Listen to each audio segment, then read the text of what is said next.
Do not attempt to adjust your screen. Forbes DVD Live is taking over.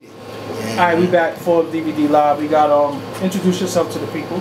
What up, people? What up, New York, baby? This is Caligula, aka Liggy, and yeah, that's my motherfucking real name. No gimmicks. So your real name is Caligula. Real name, birth name. So I'm a birth certificate. I'll show you my ID right now. Damn. Yeah. So, alright. I'm a junior. Damn, for real? Yeah. Caligula. Yeah. Did you do the research on Caligula? I just did I shit on some real shit. I had the when I really first got the knowledge of him was in 12th grade. Once I told my English teacher that was my name, the nigga made me do a 12-page report on him. Wow. First day of school. Wow. He was like, shout out to Mr. Steele, yo, back in Virginia Beach. Fuck that nigga. Yeah, fuck Mr. Steele. Yeah, fuck Mr. Steele. But he was like, you do this report, and you can pass for the rest of the year. And I ain't believe him. Shout out to Mr. Steele. Yeah, that's why I said it. Oh yeah, shout out Mr. Steele. Yeah. But I did that shit, and when I went home, you know what I mean, I went online. That's when I really got in depth of the shit. And I was like, when you damn. When you first found out who he was, like you like, I don't want this name no more. Yeah, it was kind of cool and disturbing at the same time. You know what I mean? When I seen nigga fuck the animals and fuck the sister and shit, I was like, God damn, fuck man. Yeah, fuck niggas and fuck. It was and then, but peep game, I had got the movie. When I got the movie, it came out in 1980. It was shot by Penthouse, and it featured like Malcolm McDowell and all them dudes like that. When I seen the movie, that's when I was really like, damn, that's a wild ass movie. Wildest movie. That shit is a porn. It is. It was considered a porn. That's why they banned it. You know what I mean? It first premiered in New York at that. You know what I mean? Yeah. So back in the 80s, it came out in 1980, year I was fucking born. So when you say your name to people, what's the initial reaction? Some people probably don't know, right? Well, like my man said, no bullshit. That's your name. One motherfucker, I passed him my ID. He was looking at me crazy and shit because I was trying to get into the condo. And we had to show the security guard ID. He was looking at me crazy. He was like, you sure this your name? I said, come on, B, really? He was like, did you know he disemboweled his mother and fucking took the baby out? So it's weird shit, man. Like, even when I was in London, man, trying to get into a spot, Sony Music out there. Shout out Sony Music. No, fuck Sony Music in London. That's right. But I gave the security guard my people's already went up. He was just staring at me. Shit, I'm like, can I go up there, catch the elevator? He was like, is this your name? Like, do you know what he did? So I do get a lot of shit about that shit. A nigga named Caligula. A nigga named I was like a black ass Caligula. Yeah, but look, I love it though, cause you know what I mean. The first half of when his name was presented back in 32 BC, he had a fucked up reputation. You know what I mean? We making history twice over here on some good shit, on some, you know, it's my real name, but you know what I mean. I don't do none of that crazy shit. Yeah. You feel me? So shout out to DJ Des for Yeah, man, major shout out to DJ. That's my brother right there. Yeah, cause I see him promoting a lot of your shit, and I was like, fucking artist named Caligula? What the fuck is wrong with this? That's his I think is already out of his fucking mind. And I'm like, he gotta be out of his mind fucking with Caligula. Music. Yeah. What's going on with your music? Right now, man, we Fighter Jet still's on out there. It just got picked up in London, so it's like a whole nother wave going on. Currently working on finished up my album that I'm putting out. It's called Gucci High, Machiavelli Low. The single with What Up is on there with rapper Big Pooh and the dude J Smash, produced by the Nukes. So just independently moving, no major deals on the table, nothing like that. We're just doing everything independent, doing it ourselves before we do anything else. Where are you from? Originally from San Diego, California. That's where I was born and raised. And my father was in the military, so he moved us to Virginia Beach, Santa Rose, 757. And I was out there. 7 cities. Yeah, 7 cities, my nigga. So you grew up in San Diego, or you grew up in Virginia Beach? I left San Diego at the age of like 8. Then I pretty much grew up the rest of my life and the rest of my time in Virginia Beach, Norfolk, Chesapeake.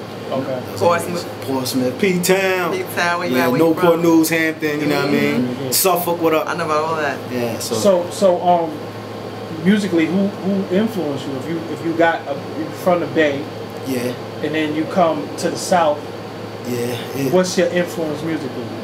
Musically, well, you know, when I was growing up in Dago, man, you know, all my uncles, man, they was on some blood shit. You know what I mean? Pyro. So I really couldn't say shit with no C's, and it was all gang. It was gangs out there. They called me Beligula. Like, you know, I was like, yo, Beligula. You know what I mean? I'm like, you get a cigarette. Now I remember one time.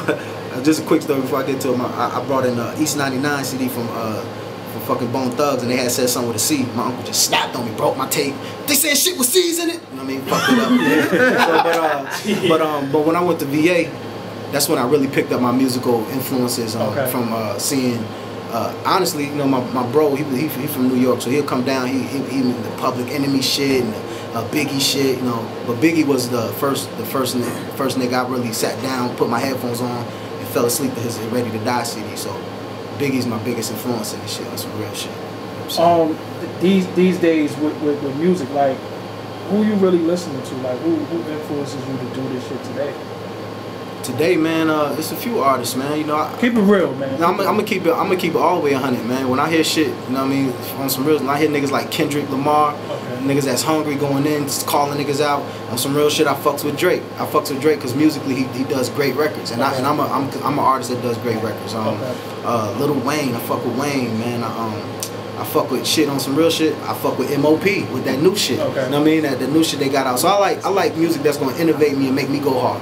You know what I mean? And it's a lot of corny shit out there, but I don't really recognize that shit. You know what I mean? Producers, who do you work with? Who you looking to work with? Producers, I work with Danger a lot. Shout out to Danger, Naj Records. The Nukes Music, the guys that produced my new single and the whole project that I've mentioned. And I got a couple producers overseas. You know, I got some producers in Hungary I work with. Producers in what the fuck you know somebody hungry? Like, I don't know nobody hungry. I know, but they fucking with the internet, fucking with the internet and keeping good relationships, you know what I'm saying? I actually got a record out Hungry that was like number 15 on the charts, you know what I mean? So it's beyond hip hop, it's on some dance pop shit, but it's EDM what they call it. But I like dope production, man. You know, it's hard to pinpoint my favorite producer, but I just like producers that really know, like you was talking, know about their sound and just know they knowledge, and then we can communicate musically, you know what I'm saying? The internet, good or bad for music? Depends on how you use it. It could be good and bad, because it's a fucking ocean. Like, nobody, you know what I mean? You can, you know, all that buying followers and buying shit and all that shit. So, for me, the internet has been great. Once I learned, studied, and understand how to be independent and move with the internet, you know, it's been great for me, and that's still one of my outlets, and to do my music, put my music out. You just got to know the knowledge and just have a system you build to promote your music. You know, fuck with the DJs and everything else. You can have the streets and the internet. A lot of people be like, you know, you got to do the streets, not the internet, or you got to do the internet, not the streets. You know, you got to do both on some real shit. You doing your thing on the independent level. What's some of the misconceptions about being independent that people think? That it's easy and you can just do it. Like, you know, it's easier to get the deal. Or you can create your own company and do it. You can, but that's 10 million niggas doing that, and where do you go still? Like, you still need proper budgeting. You still need proper planning. Just like if you were on a major label, you would still have to do that shit independently the same fucking way. You know what I mean? It's like no ifs, ands, and buts about that shit. What's the love like in hip hop? Because for a new artist coming out, do you get embraced a lot, or do you see a lot of pump faking? Like, what is it? On my shit, I get a lot of love, man, because I consider, you know, I keep it trail, man. You know, my uncles will smack the shit out of me if I started acting on some fake shit, but you know, I get a lot of love, man, because I embrace the love and I show love. You know what I mean? I don't diss niggas. I give my honest opinion. You know, if your shit is whack, I'm gonna tell you it's whack, but I ain't gonna just do that and diss you. I'm gonna give you advice to make your shit better. You know what I'm saying? And I think that's what artists need to do, or musicians, or whoever need to do, just in general. Give people advice so they can learn from good advice, though. You know what I'm saying? Your lane. What would you consider your lane to be musically? My lane, diverse. I say my. If you had to compare yourself to somebody, who would you compare yourself to? Me, as the type of artist I am, I got a few artists, like Ludacris. Okay. I like how Luda do it. When I do my pop shit, I get them to my Black Eyed Peas world. Missy, of course, you know what I mean? They used to call me like the male Missy when I was in VA, because we had similar ad-libs and styles, and, you know, the characteristic of our music. But you know, artists like that, man, you know, I don't know, man, I get on all types of levels, because hip hop is the root of me. Yeah. And spitting raw is the root of me. So Eminem's and the Lox. But musically, you know, I get diverse with it. You know? So who do you get compared to that you be like, all right, y'all need to cut that shit out? As far as like what? Who somebody say, yo, you sound just like such and such, and you be like, no, I don't. It's hard to pinpoint, man. I get more of what I look like than what I sound like. Yeah. Like, nigga, I remember Carrie Hilson came in the studio one time. She was like, is this a Music Soul Pain? She called me Music Soul Child and T-Pain mixed up. I was weak. So I was like, God damn, Carrie, that's how we go first. That's the first time we gonna meet. That's what you gonna say to that nigga? What she look like in person? Oh man, she's beautiful. You can tell when Shout out to Carrie Hilson. nigga voice, he said, "Oh man, Oh like, man, she's beautiful. nigga playing pocket pool right now." As he said that. Pocket full. What is being around somebody like Danger? What's some of the biggest lessons that he gave you about music? Oh man, to perfect your craft to the fullest, man. Because when you get in with a producer like him, you gotta be on your shit. And it was, I mean, I learned a lot. It was times where he's honest, man. That's why I love my brother, man. He's honest, because I come in thinking my shit hot. He be like, nah, bro, we gotta switch that up. Yeah. After I done did the whole song, everything, I'm like, damn. But like I said, he gives advice. He say, bro, let's do it like this. We switch some things up. Now we all in agreement. Like, damn, that shit hard now. You know what I mean? But yeah, Danger, you gotta be on point with your shit. And he teaches you just value of music and just be more as professional as you can. You know what I'm saying? What was your first starstruck moment? Who did you meet that you was like, oh shit, I'm around right now? Besides karaoke. Oh yeah. Shit, this was back in the day, man. Me and my bro was in the airport and shit. Pensacola Airport at that. And we running the fucking Run DMC, bitch. Oh shit. And we was like, oh shit. We had cross color outfits on and shit. Was like, yo, Run DMC. So that was like my first starstruck moment. Yeah. So who have you been in the studio with that you was like, wow, I'm in the studio myself? Shit, as far as being in the presence, not actually having a session, but shit, only Diddy. When I first seen Diddy at Chalice Studios, and he actually like said, what up, Playboy, the niggas and shit. He was playing pool, we kicked it. You know what? Nipsey Hussle, B. Nipsey Hussle. Seen Nipsey before he really blew, and then after he blew, I was like, damn, we was in the studio with Nipsey and shit. That was in LA. Spent a lot of time in LA, ran into a lot of people in LA. You know what I mean? Dr. Dre was in the gym. The whole NARS is working out in the gym's called Equinox Gym out in LA. And fucking Dr. Dre came in and, you know, saluted my nigga Danger and pretty much acknowledged the whole team. It was like, word. I mean, shit like that. Oh yeah, he ain't a rapper or nothing, but I seen Jack Black in that motherfucker, right? Yeah, Jack Black was bad. Who the fuck is Jack Black? The dude, actor. The actor. He was in like. The nigga wasn't in no gym. Yeah, he was in the gym. Doing what? Doing a little pull. That's what I'm saying. That's why he wasn't in no fucking gym. He was trying to get it together. You feel me? But I had to fuck with him. He's got that band too. Yeah, the band. Yeah. He was in Nacho Libre, nigga. Dude. Right. Remember Nacho I never watched those. So your hair. What the hell going on with your hair, man? Oh yeah, the hair's. You know, I keep it swanked out, man. You know, I keep it like the.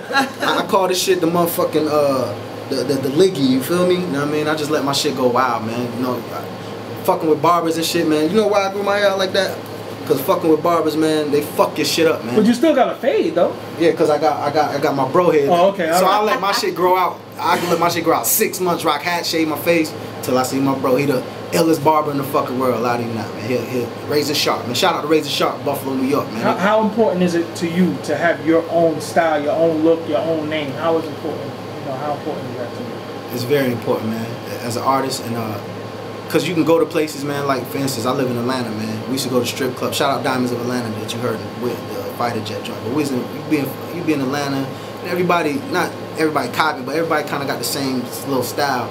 So when I come through, you know, I get custom made shades with spikes on them and shit. Have my hair, have designs on the side, type shit, and my custom made hats, and I stand out. Even though I'm in a room full of niggas, I still stand out. You know what I mean? So I think that's important. And I'm not being a gimmick. It's just me. I wake up, I be like, I want to do that shit. I go to LA, my homegirl, make shout out to Pop Artist Toro. She makes my custom made hats. You know what I mean? I get her to make hats, and I just like being different. My name is different, so it kind of pushed me to be different. Your name is different like a mother. It kind of pushed me to be different. Not kind of, it did push me to be different because. Isn't that not to cut you? Isn't that the Caligula font too? The actual font from the movie? Kind of, sorta. Yeah, kind of, sorta. I think that's the actual font. Yeah, and I just kind of fused it with like the Metallica type shit, okay. and that brought my vision for my logo. You know what I mean? Okay. You know, it gave me like an idea. So right now, if they want to hear some of your music, where do they go? You can go to IamCaligula.com. Okay. CaliStylesMusic.com. You can go to my Twitter. Caligula's my name. SoundCloud, Caligula's my name. Shit like that. You know what I mean? YouTube. What you have on YouTube? Yeah, YouTube is Cali Styles TV, or you can go to Caligula Vivo. I got a Vivo. That's where the fighter jet videos up there. You can see that whole shit swanked out. Okay, how did that come about? How did that collaboration come about? Danger. Okay. He produced on Wiz's not Black Hollywood, but the album before that, Only Nigga in First Class, and he did a joint up there called Medicated, and I believe we worked something out to we do like favor for a favor. Yeah, kind of, you know, something like that. Was it? Did you do the session with him, or was Flu in? No, I did the record first. I did the record in LA first, and it was first verse, second verse, and we when we got to Miami, Danger and Marcella, the vice president of NARS Records, they were like, we need a collab.